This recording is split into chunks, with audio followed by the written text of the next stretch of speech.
JJK chapter 234 is here, and it looks like we are finally entering the end stages of Gojo vs Sukuna. And what I mean by that is that there is honestly a chance that this fight ends next chapter. We start things off from the point of view of the main cast, with Yuta telling everyone that it is finally time to jump in. And look, it seems that Yuta has finally clutched up, because for these last few weeks, bro has not looked confident at all. Unfortunately for Yuta though, other than Yuji, most of the cast goes against him. Kashimo thinks he should let Gojo have his one-on-one with Sukuna, and Hakari states that they should follow the initial plan of only jumping in once Gojo's weaker than them. When I was reading leaks, I really thought Kashimo and Yuta were about to swap hands. Like, it was a pretty intense moment, but Yuta and Yuji backed down. Anyways, even though they're not jumping into the fight, I'm glad Gege actually addressed this. It was weird after 12 chapters of them discussing the fight, no one had brought up the thought of intervening, so it's nice to hear that the characters actually have their reasons for staying put. The biggest takeaway from this, I think, is the fact that Sukuna likely still has a trump card that he hasn't revealed yet. It could be something like Yorozu's gift, or it could be something entirely different, though as of now we don't really know. Back to the fight, the previous 3v1 has turned into a 2v1, with Sukuna hiding in the shadows and waiting for the perfect chance to strike. Gojo manages to land what seems to be a black flash, and he rips off Agito's tail, but it just heals back almost instantly. We find out that Agito is made up of Niue, Great Serpent, Morn Tiger, and Round Deer, so this shit is stacked. And because of this, Gojo decides to focus on taking out Agito in one hit, as it hasn't adapted to Limitless yet. While that's happening, we'll see Sukuna scheming in the background. He talks about how last time Gojo used purple, he only managed to get away without much damage because of the distance, but if Gojo used purple now in close range, the damage to Sukuna would probably be fatal, so his ass does not want to get hit by that. Sukuna, being the king of curses, then basically tells Mahoraga to lock in, cause right now bro is slacking. And as soon as Sukuna says that, we see something happen to the wheel.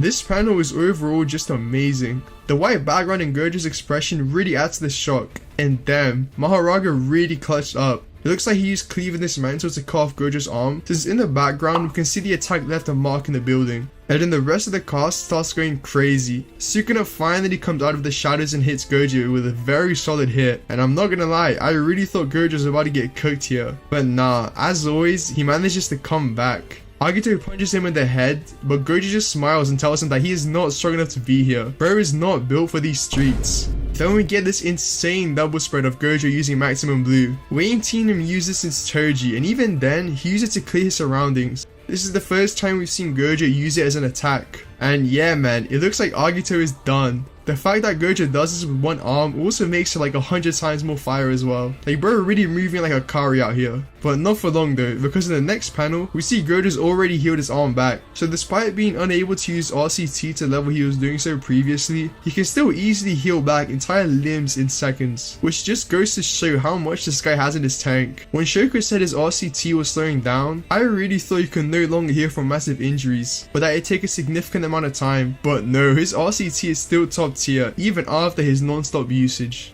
The chapter ends with the narrator saying that after 41 seconds, Gojo would land a hollow purple, and I saw a lot of people confused by this. I think this is just Gege hinting at us as to what's gonna happen. Like I doubt we're just gonna skip in time 41 seconds and then Gojo's purple will be off-screened. Overall though, another great chapter, and it ripped my mind Agito, where it lasted one chapter, but when you're thrown into the fight between the strongest, like what do you expect man? Anyways, despite what happened, I think the most important thing we got this week was not the actual chapter itself, but rather the fact that the manga isn't going on break next week. Usually what Gege does is 3 chapters then on break, but this time he's just powering through, which makes me think that next chapter will be something big. Him teasing us about purple already hints at that, but a no break reveal as well just adds on top of it. There is a serious chance that the fight will end very soon, especially now that we know that the rest of the cast probably won't join in. Even though Hakari said they might jump Sukuna when they sense Gojo is weaker than them, Kashimo still opposes that. He wants Sukuna vs Gojo to be a one-on-one, so we might get a situation where Kashimo fights the big 3, which would be insane. I think we can all agree that Kashimo probably gets whooped in this case, but if he for some reason decides to use a CT, I really think our main cast is cooked. Of course, I doubt that will happen since Kashimo wants to save it for Sukuna, but there is always the possibility. It's also interesting to think about how early in the chapter, Yuta says he thinks he could take on Mahoraga and Agito, which I find to be extreme cap. Right now, Yuta is definitely one of the top 5 or 6 strongest characters alive in JJK, but he is also notorious for getting wanked to oblivion. This is the same guy that said he could solo Kenjaku and was stated by Yuji to be able to beat 15 fingers Sukuna on his own. As strong as Yuta is, I highly doubt he could actually take Mahoraga and Agito at the same time. He probably takes Agito in a 1-on-1, but Mahoraga is very debatable. But if it's a 2-on-1, he definitely getting slammed, I'm not gonna lie. I do still rate him though for finally stepping up and locking in after all these chapters where he looked terrified. And there is also a chance that he's become way stronger since the time skip, so you never know.